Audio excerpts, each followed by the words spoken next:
Hello,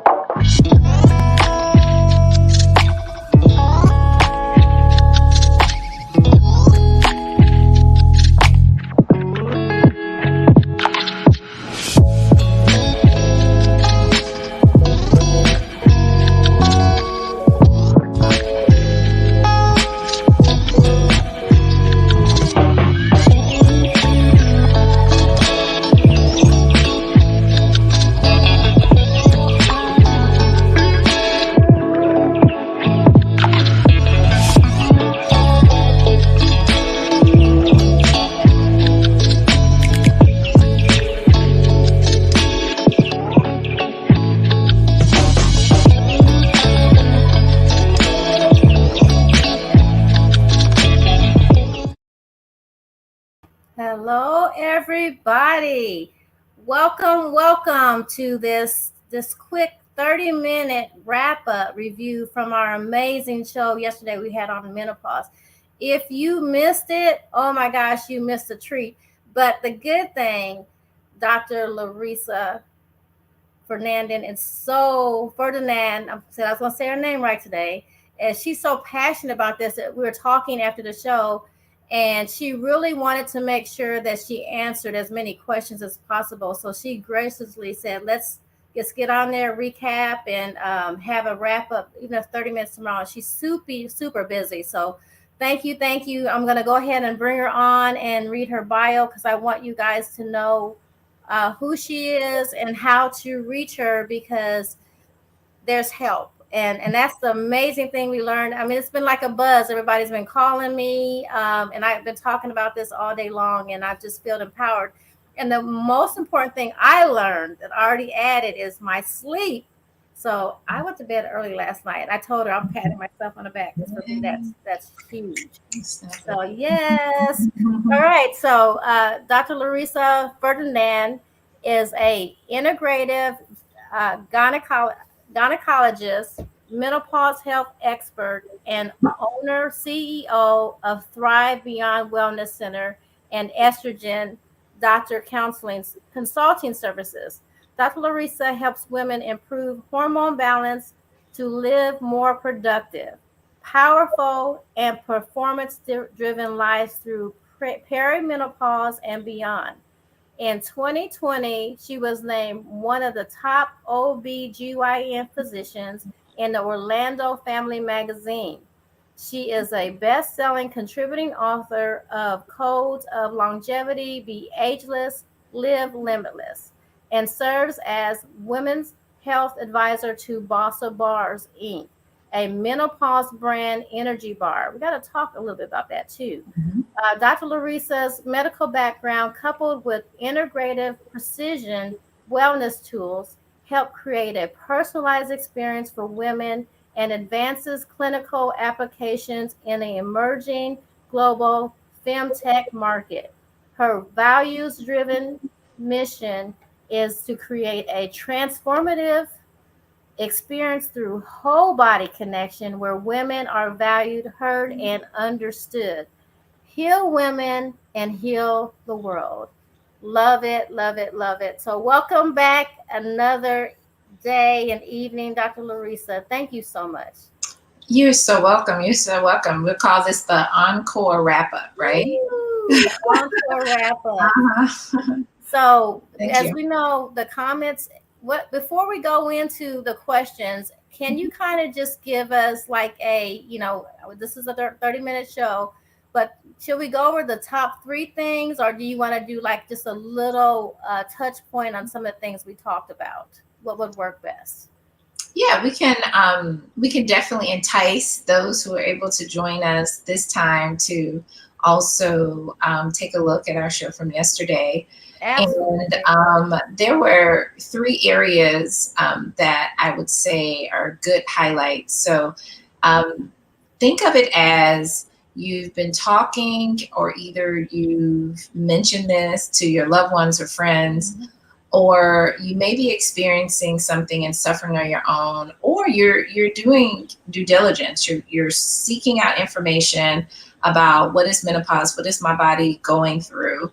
And we touched on so many points from people out in the metaverse, questions. But if I had to tie it down to three essential things, one, really understanding that someone's journey can be personalized in a way that fits them, and there's no one size fits all type regimen or strategy.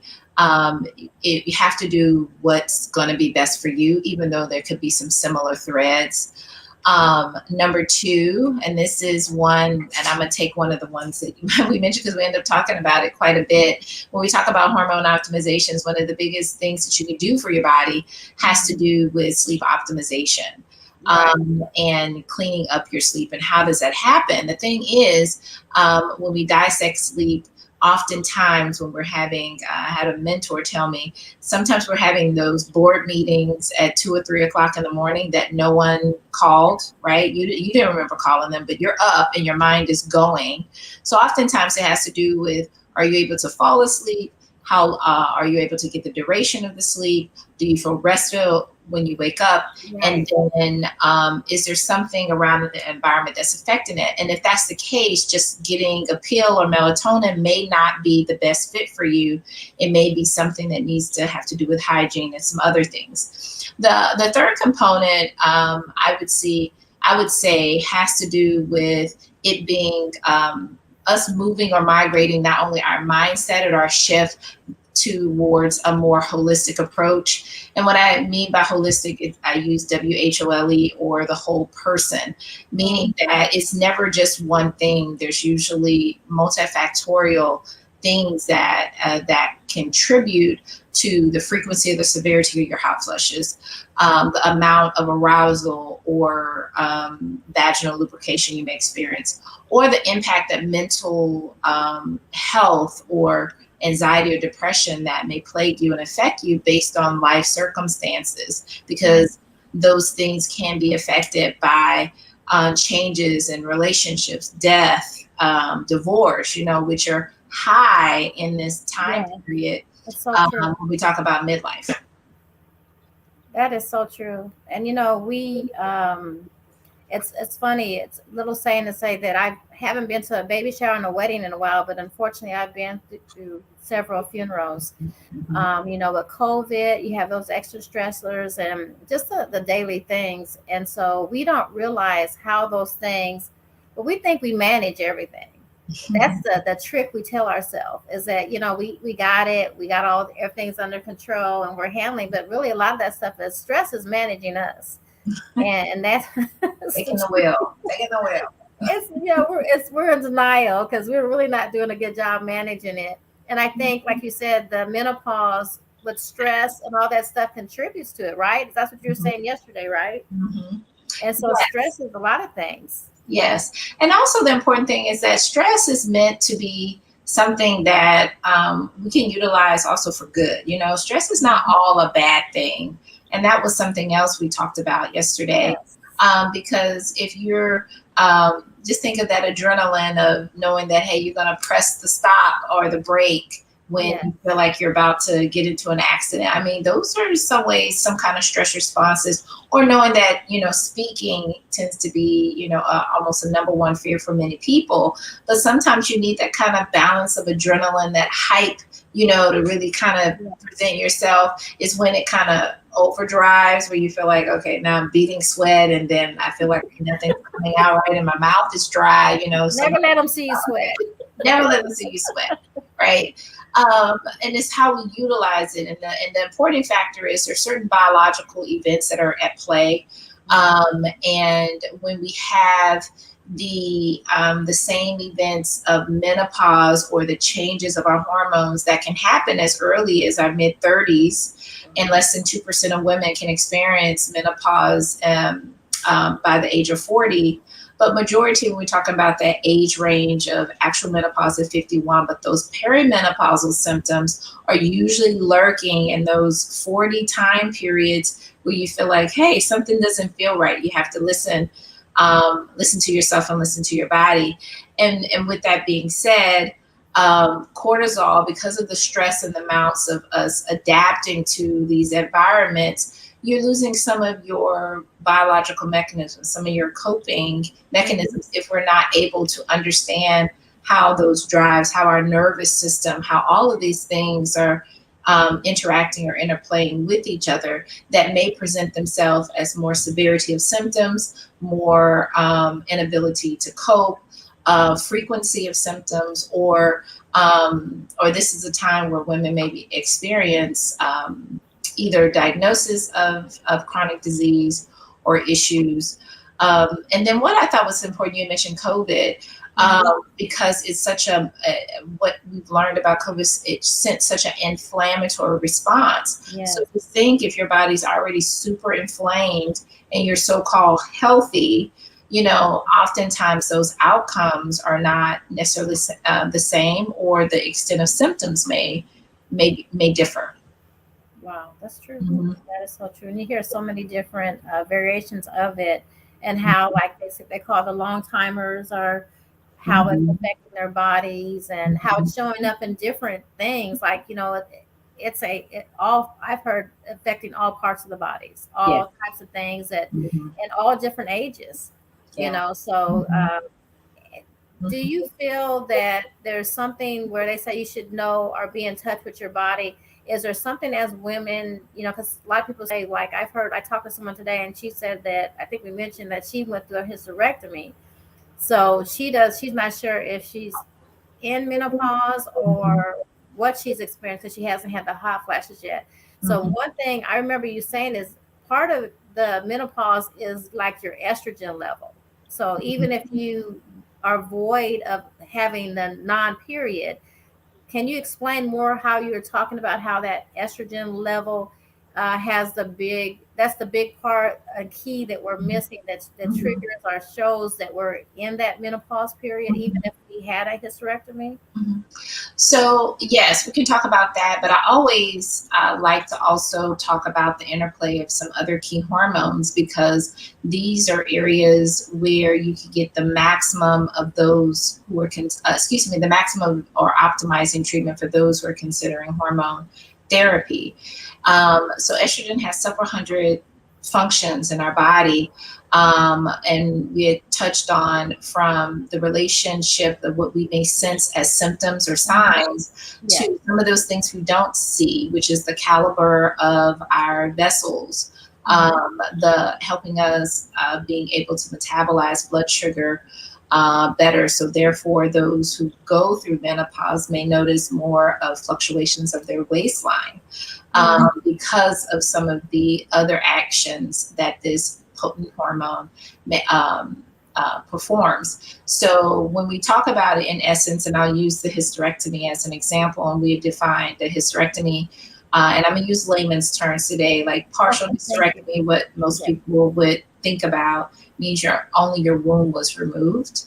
A full hysterectomy, in layman's terms, oftentimes it is considered that you had your ovaries was considered part of your adnexa with your fallopian tubes, and your uterus removed, which can surgically put you in menopause, which is something I didn't necessarily touch on specifically and use that term. But that automatically, because your a bulk of your sex hormones, when we include estrogen, progesterone, as well as testosterone, is formed in or produced in a certain amount in your ovaries. I never say it's absolutely gone, but there's a drastic change and decline as you enter into your more menopausal stages.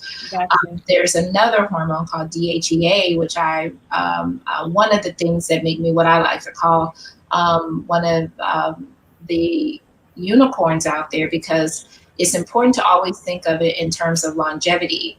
And one of the hormones called DHEA, which is one of the stress mounting hormones produced in a gland and that sits above the kidney. What's important about this is that it's our overall well-being. It's a hormone that can produce some of the other hormones that I've already mentioned, and it regulates some of the other patterns. So that could be also clued into what hormone therapy could look like, but most importantly, evaluated from the standpoint of, even if you've had a hysterectomy, that's just, and I'll say partial hysterectomy, even though if you just had your uterus removed, depending on your age, going back to the other person's question, there's a simple test called a FSH that can be done in a blood draw.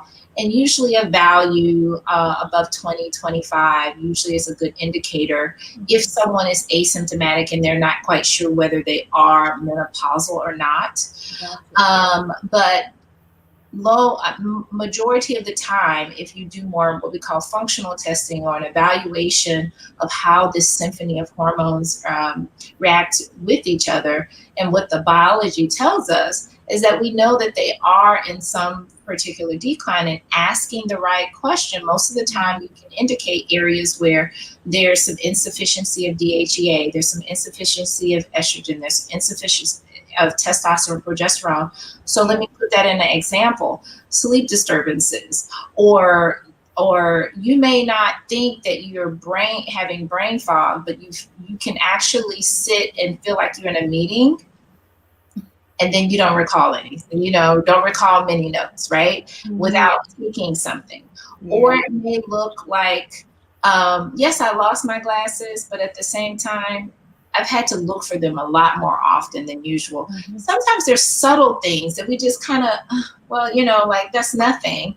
But oftentimes that's revealing that, okay, we need to approach this where we don't want to wait till things are way off the wagon, where we aren't able to cope and we aren't able to handle some of these things more efficiently.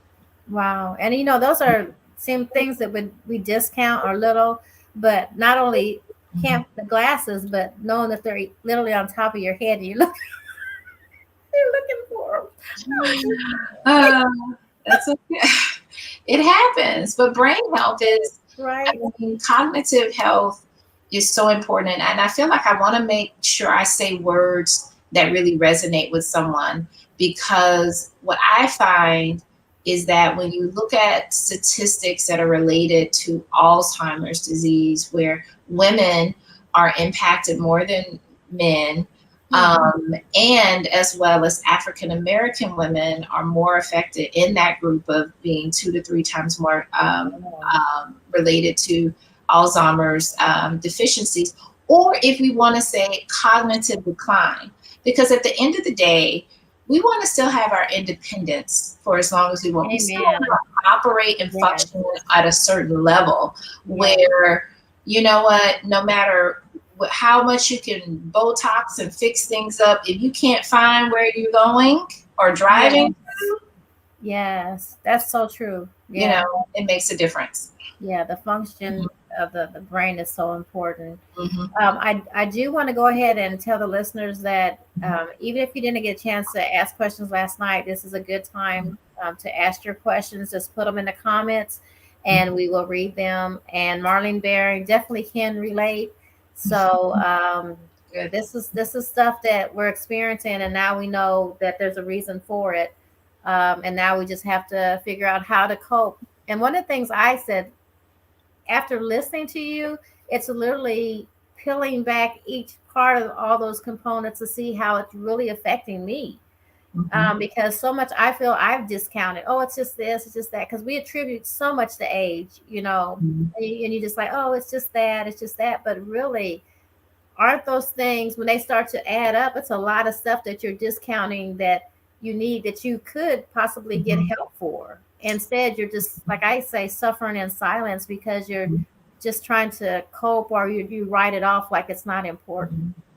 I always think of it too as we mentioned, like shift in mindset. But one of the other things I always talk about, always settling, right? Because at some point we're normalizing certain things that don't need to be normal for us. Or we are settling for mediocrity where optimal magic is like behind the other door. And then sometimes it may be our experience in the healthcare system, in which I have women who may seek me out based on, and the Global Wellness Institute had presented information that, this could be 2 times worse for a woman, feels that their symptoms were kind of tossed over or Oh, yeah. kind of deal with it Yeah. or minimized based on age, gender, or race, Yeah. compared to a male counterpart. And then Yeah. when you have those type of experiences, that those are like little micro and macro aggressions that you already, may experience in the workplace, right? And it keeps Yes. us from, really getting some of the true outcomes that we seek in settling, when it's just a matter of finding the right practitioner that might be the best fit for you. And would you say, does that vary much as far as if it's a male or female practitioner? Would there be more sensitivity with the female or? Well, I will say this. There are a lot of, I will say, regardless of gender, there are a lot of good physicians and healthcare practitioners out there.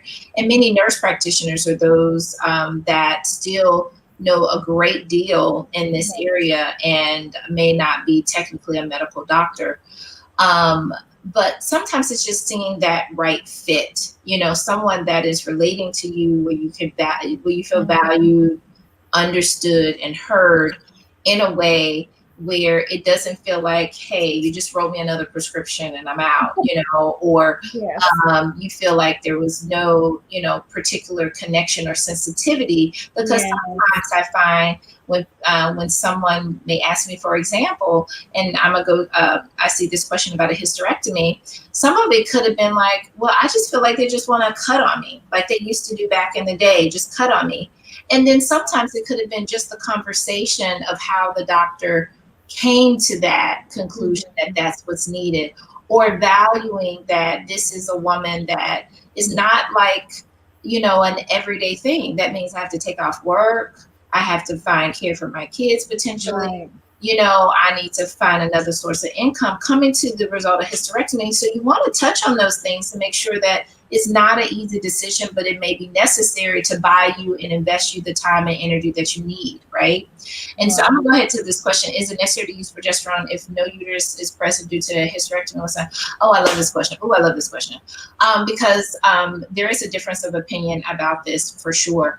And so um, I will go ahead and tell you that in a general sense, if you have a uterus and you're doing hormone replacement therapy, especially in the terms of estrogen, you need to have progesterone along with it, because what we call unopposed estrogen may cause other tissue cells within the uterus, increase the risk of cancer. All right. And I call progesterone the police of that. It kind of polices and make sure those things don't happen if you have a uterus in place. So if you have a uterus removed, I still prescribe progesterone with my hormone replacement therapy, and I tend to do it in a cyclic fashion because it is a relaxant.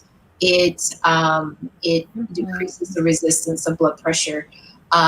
It helps with a more soothing, calming, what we call parasympathetic response, which is when we're talking about your nervous system. And there's one edge of the nervous system that's more kind of driven, and the other one that kind of makes you, relaxes back down to after you Mhm. stop before you hit someone. And so when I say cyclically, a lot of times I would do it 14 days out of the month to mimic what your natural cycle will do. Okay. And it's important that it's progesterone, because there's a such thing as a synthetic progesterone called progestin, which is often considered what's in birth control pills or in synthetic hormone replacement. And that is what has been indicated part of some of the higher risk factors or the scares or fears behind Mhm. hormone replacement Right. therapy. So, but I tend to use it, and sorry, great for sleep. I meant to mention that, and I should. No, Progesterone that is was a very good for great. sleep at night. Wow, that's a really good question. Hmm. Let's see, we got another comment. Powerful, much needed information. Thank you, Deborah. Hmm. Thank you for tuning in. Hmm. So we're at the 7:57 Hmm. minute of the hour, but we really want to make sure everybody has a chance to ask their questions and get them Hmm. answered. But hopefully, like Dr. LaReesa said, please go listen to the show yesterday because there was a lot of information that was shared. And I'm actually going to go back and listen to it because I was trying to take notes and listen yesterday. So I'm going to actually sit down and take some quality time and actually make some notes. But mainly, I'm going to contact you because I want to do something about this. I have too much going on in my life, and so I want to get a handle of it. And one of the things you mentioned, one of the questions was, is there a time limit on when to start hormone therapy, hormone replacement? Can you touch on that quickly for us, just to kind of? Yes. And if there was any other question, I think it was a couple of questions we cut off from yesterday we weren't able to answer. So I want to make sure I'm gonna look on here while you're answering. No worries. So normal. I won't use the word normal. And the best case scenario, it's best to start hormone therapy earlier, meaning that if you're someone who's transitioning into menopause at an early age, especially 40s or early 50s, you get the best outcomes when related to cognitive decrease in inflammatory type conditions, in general reduction of symptoms, of course, and overall well-being. We always think of just some of those things as hot flushes or night sweats or sleep disturbances, but skin, mood, mental health, all of those things, vision. There's not a lot that is discussed out there, but it should be when it comes to eyesight, and being able to start a lot of these things earlier actually has better outcomes for someone in the long term. Gotcha. As opposed to starting it more what we call hormone naive, meaning that you've probably been through menopause greater than 5 or 10 years ago and initiating at a later time, where there are many other factors at play because you haven't had an or your body may have adapted in a hormone less environment, and you may have more injury to tissue or cells where you need to have a more thorough evaluation before initiating hormone therapy, but it's definitely still possible.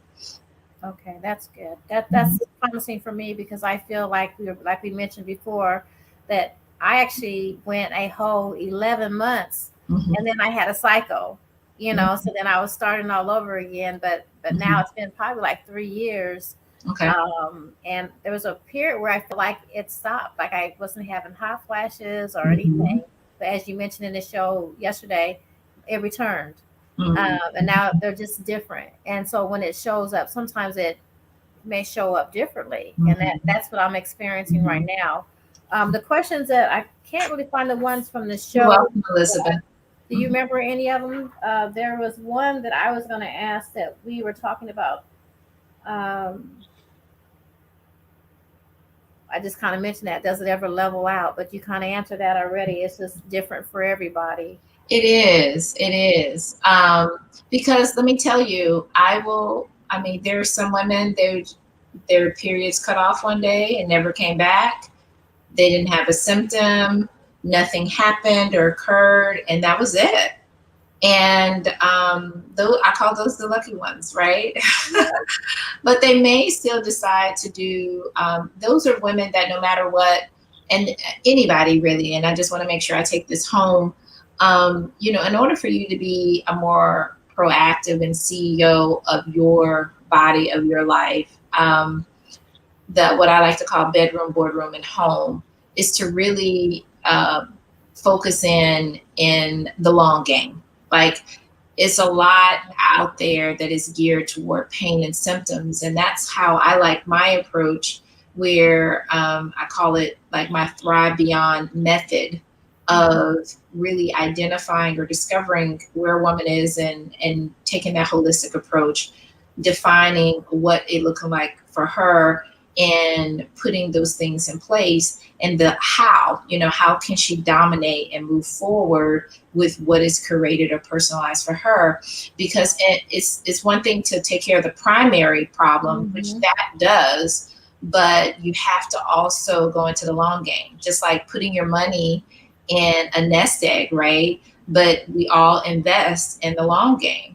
but generational health actually is generational wealth. So you have to kind of have that same mindset shift with that as well, that yes, take care of the pain problem, but there's also some other things that need to be put in place in order for you to decrease your risk of chronic disease, to and boost your immunity, to have empowered brain function, less fatigue, be able to metabolize and lose weight a little bit better, and most importantly, be able to live independently. And when you do that, you're looking at things like gut health and your microbiome. These are healthy bacteria and healthy things in the first, second, and the third brain.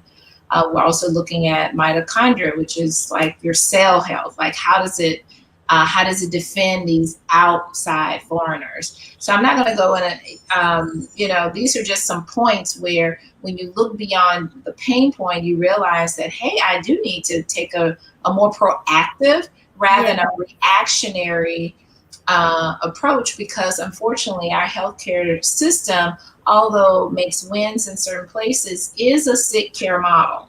All right. It's mostly generated through a sick care model and not necessarily a proactive one.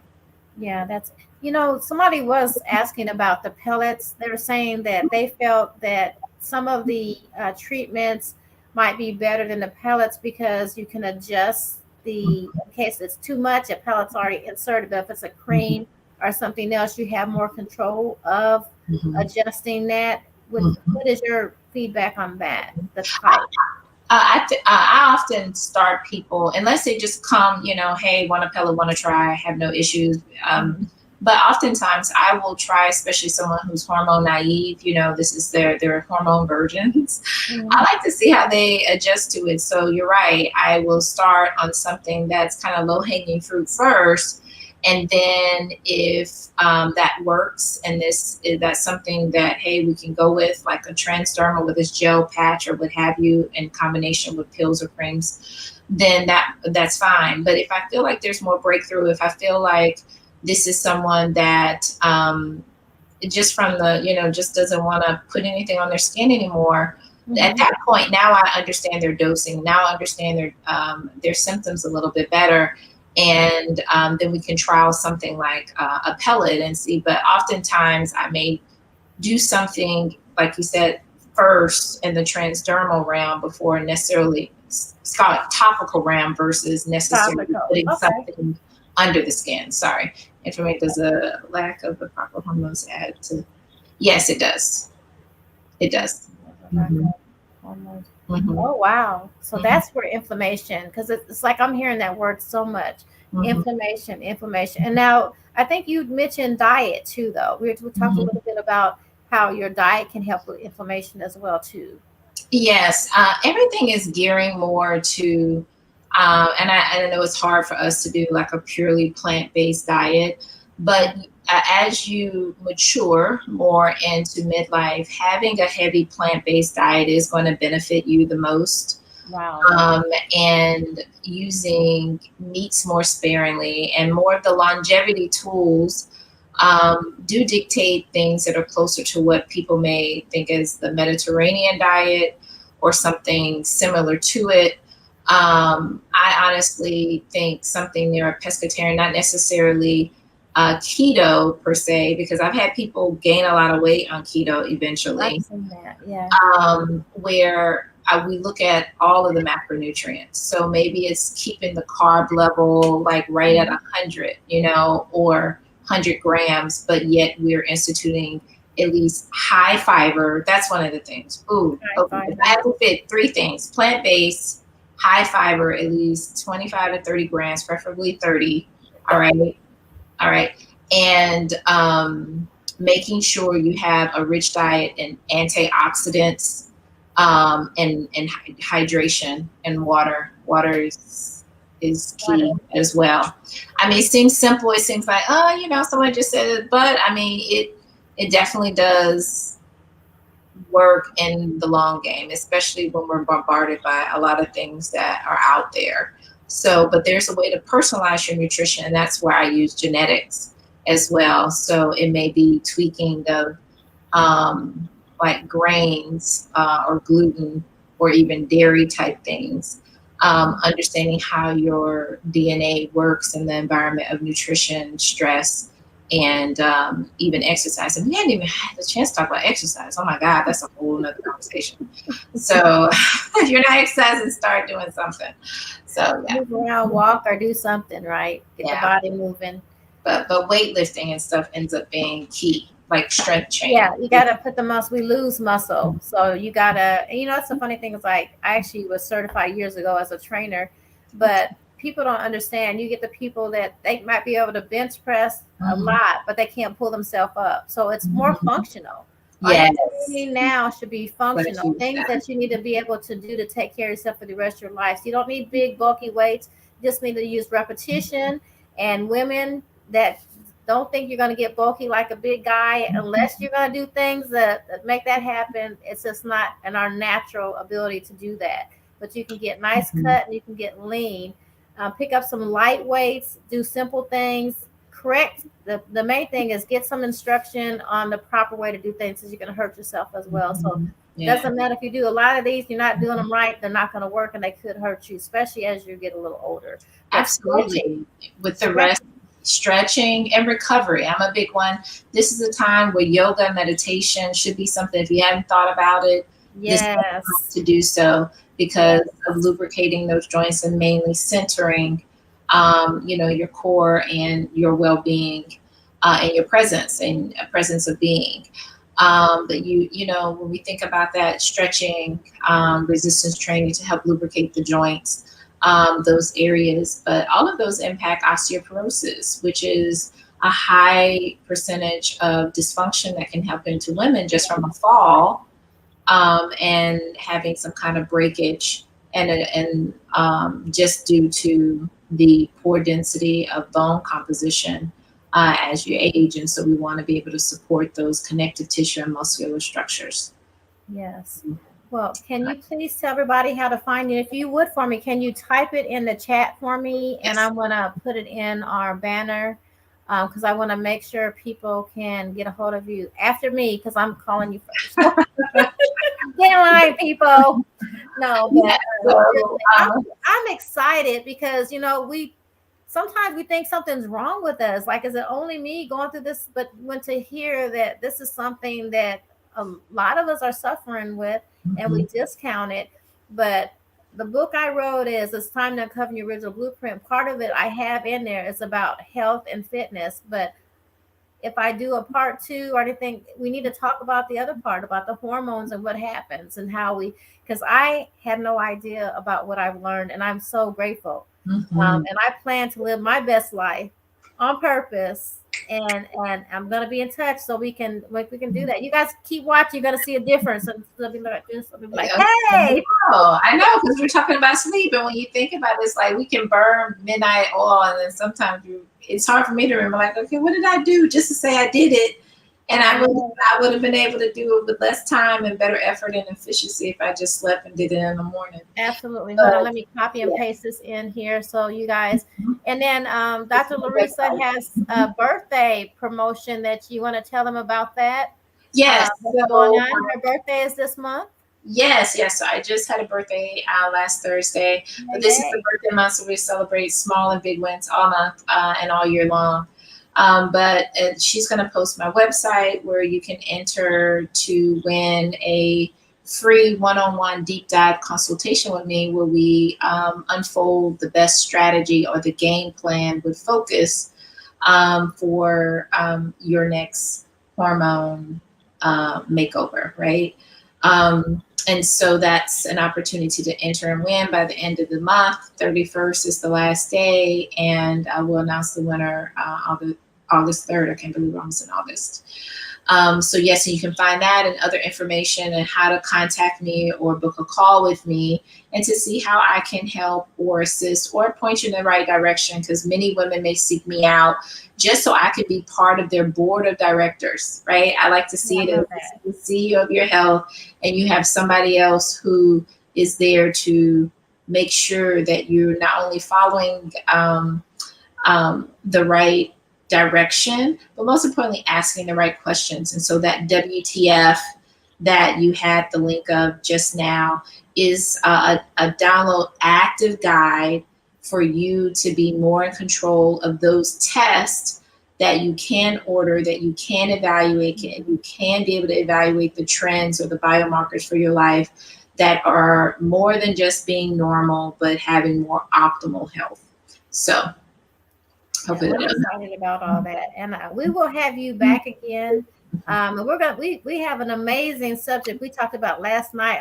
It's a teaser. I'm not gonna tell you guys what it is, but it's gonna blow your mind when we talk about it, because it was a lot of information that's gonna come from that. So we're excited about that. So you guys will be seeing Dr. LaReesa again real soon on Your Voice Talk Show. We thank you guys again for tuning in, and please share all the links to the show from last night, so you and family, friends, and all the women in your life can get the help that they need. So, because that's what it's all about, is sharing that information. Because if we know better, we're supposed to do better. So let's help the next generation, and then the generations are even before us. Let's just help. Plant the seeds. Plant the seeds. That's right. So, do you have any words to take away to take us on out of here, Dr. LaReesa? Go to bed after this. What time is? I'm going to bed early again tonight. No, that was what I wanted to say. Go to bed. Thank you. She's saying to y'all too. I was taking it personal. Oh no. That was what I needed to say. Yeah, get your sleep, everybody. Sweet dreams. Yes, everything else can wait. It can wait, because you'll be sharper and better in the morning. So that's the lesson I'm taking away. Thank you again, Dr. LaReesa. You have an amazing evening, and thank you so much for blessing us with your presence yet another night. Thank you guys for tuning in to Your Voice Talk Show. We'll see you guys next time. Please share the link, and we'll see you soon. You guys have a good evening. Bye. Thank you.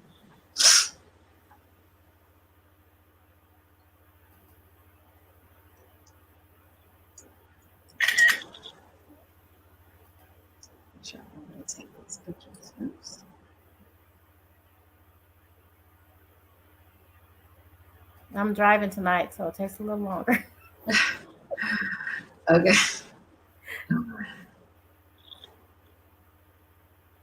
Oh, you're still live. Oh, lovely. Yeah.